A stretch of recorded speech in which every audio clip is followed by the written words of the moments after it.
On Wednesday, April 17th at 7:30 at the Crescent Arts Centre, the Manitoba Chamber Orchestra will be presenting their eighth concert of this 2023-24 season. Featuring the music of Schubert, the wonderful Latvian composer Petras Vasks, and the Canadian-Jamaican composer Ted Runcie, the MCO will be led by all-star Canadian conductor Jean-Marie Zaituni. One of the highlights of this concert is that the MCO will be giving the world premiere performance of a cello concertino written for the MCO's principal cellist Desiree Abbey by composer Ted Runcie. For those unfamiliar with Desiree Abbey, she has performed as principal cellist with the Manitoba Chamber Orchestra for many years. She holds a master's in music from the Manus New School of Music in New York.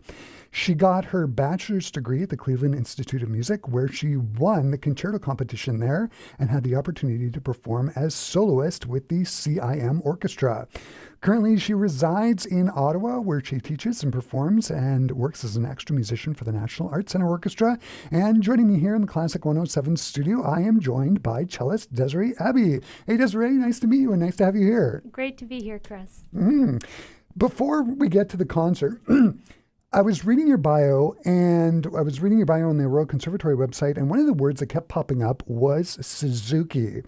I am fascinated by the Suzuki method. For one, I think it really works, and I also think it manages to pump out killer string players.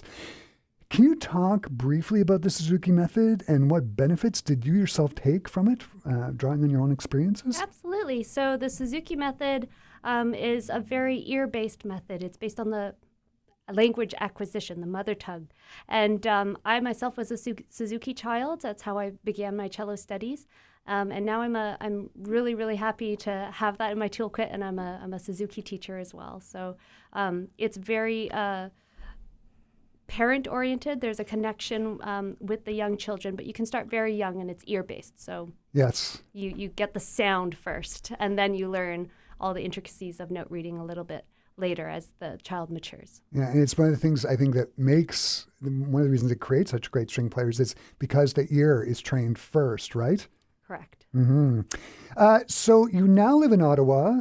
When did you move from Manitoba to Ottawa? And more importantly, are you going to continue your association with the Manitoba Chamber Orchestra? Yeah, so we used to live here. My husband is Chris Lee, and he was the principal tuba player with the WSO for 15 years. And so he won the job in Ottawa at the National Arts Centre Orchestra. So we moved in 2018. But my relationship with the MCO is strong, and I love it. I love coming back. So I'm always pleased to be able to come back as often as I can, and I hope it continues that way, yes. Fantastic. You're going to be premiering Ted Runcie's Concertino. It was commissioned by the Manitoba Chamber Orchestra and was written specifically for you. Is that how you met him, through this commission, or did you know him before that? I did know him before, so when they approached me about having a concerto written, something written for me, they asked for composers I was interested in working with, and I had met Ted recently during the pandemic through my husband. Chris and him went to McGill together, and so in the pandemic we had to find things to do. So my husband and I created a duo, the tuba and the cello, duo tubello, and we arranged some of Ted's works.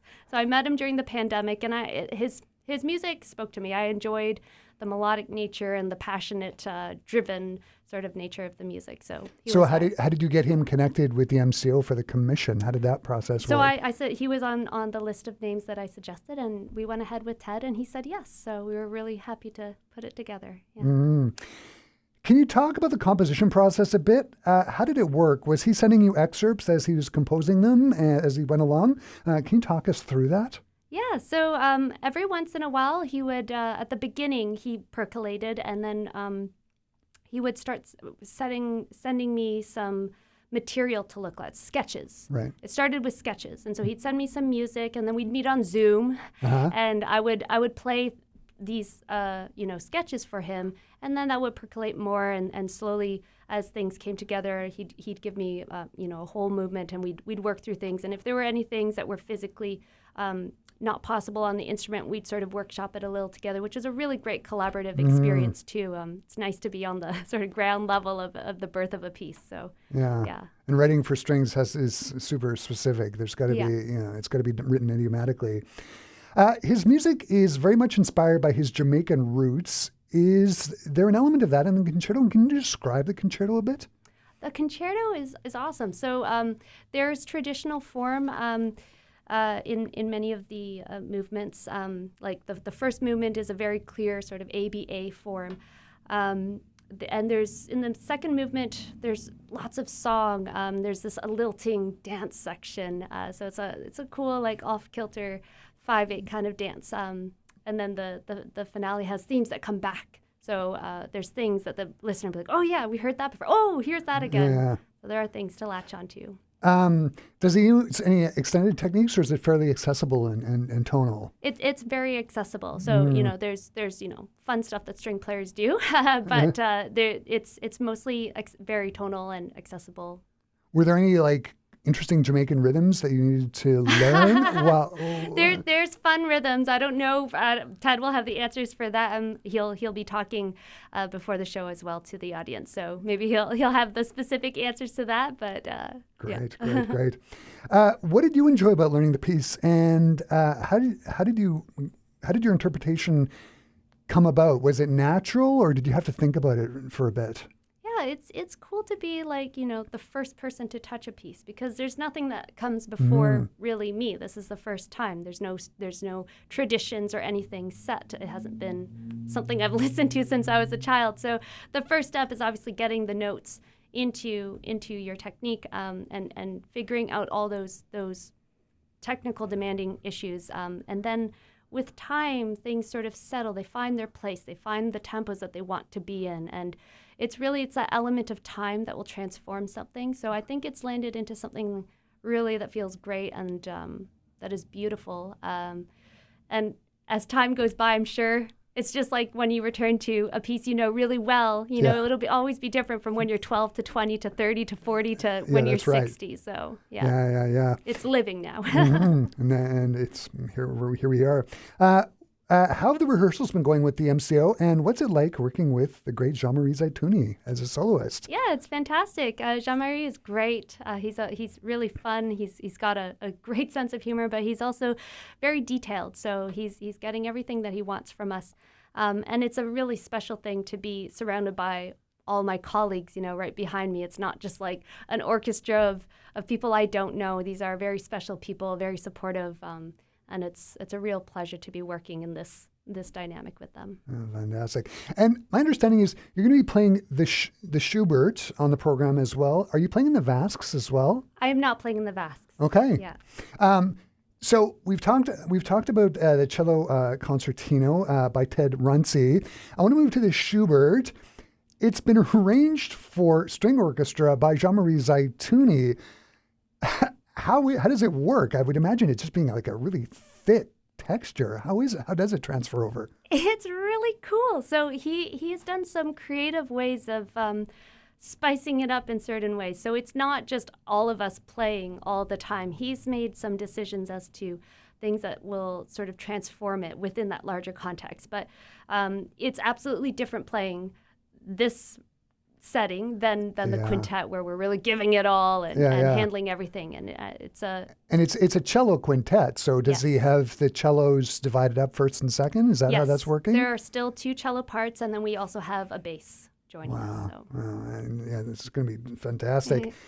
Have you heard the Vasques piece, Viator? I think I'm saying that right. Yes. Have you heard it in rehearsal? Yes, I've heard it. We were just listening to it before we came to you. It's a gorgeous meditative sort of feeling. You can just sort of get transported away, and I think it's a piece that will connect with many of the audience members, and it's very touching, and sort of it's probably going to be a personal experience for everybody that's listening to that one. Yeah, for our listeners, it is an absolute stunner of the piece. Viator, it means traveler. My understanding, it was dedicated to Arvo Pärt, a composer who he really respects.